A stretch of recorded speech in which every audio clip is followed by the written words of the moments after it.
Hello and welcome back to NERDPOP. I'm your host Jessica, and today I'm reviewing the new Mortal Kombat movie that came out on HBOMax.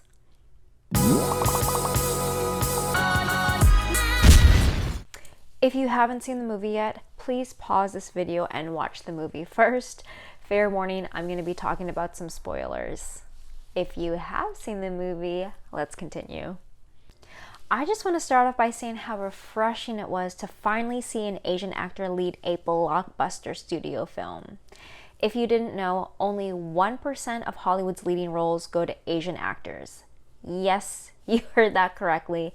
1%. So this is a huge deal. I met Louis Tan years ago, and he was modeling at the time in Asia and trying to break into acting here. He's an incredible martial artist and clearly a talented hard worker. Over the years, I've seen him in Iron Fist, Wu Assassins, Into the Badlands. So when I was watching the end credits and his name popped up first, it made me very emotional and proud. Asians in entertainment are on the come up, so watch out. Alright, let's talk about the movie. I really liked it overall, but it did have a few flaws. The opening scene was unreal. They had the privilege of getting Hiroyuki Sanada, who's still kicking ass at 60 years old. The acting was great. The fight scenes were phenomenal and brutal. I haven't seen a death that devastating in a long time. When he found his wife and son frozen, it was so heart-wrenching. I also don't really know the detailed history between Bihan and Hanzo, so it left me wanting more. They honestly could have had a whole movie of just them two. I also would have loved to have seen his daughter grow up in Raiden's temple. I think that would have been a really cool added element. Then as the movie progressed, it kind of lost steam. It was hard to keep track of who was fighting who because they did so many cuts back and forth. It would have been nice if they honed in on one fight at a time, even two, just so we could appreciate it more. I also felt like they added too many characters in too quickly without any development, only for them to die minutes later. Like Natara. Oh, hey, beautiful, and then she gets buzzsawed in half. Melina is such an iconic character with a really interesting backstory.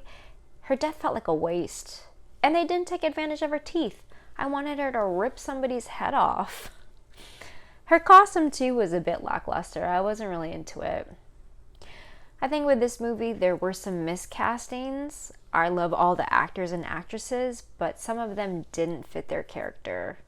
Unlike Josh Lawson as Kano, who was hilarious and spot on, I just wish he had the metal plate on his face. It was interesting to have Liu Kang be the protagonist in the 1995 film, and in this one, he's more of a supporting character. I just was a bit confused why they centered around this character Cole, who was made for this movie, when he never actually becomes Scorpion. Then you have Shang Tsung, who just doesn't feel like enough of a villain. He just kind of floats in and out of scenes where Cary Hiroyuki Tagawa is so menacing in the 1995 film. It's hard not to compare the two. Can we just talk about there was no tournament in this one? I feel like the trailer was misleading, but I completely get they are going to have multiple sequels. They're going to go off and find Johnny Cage. I bet Katana will be the next one. And just throwing this out there. Hi, Warner Brothers. I'm available. It was totally a fan service movie.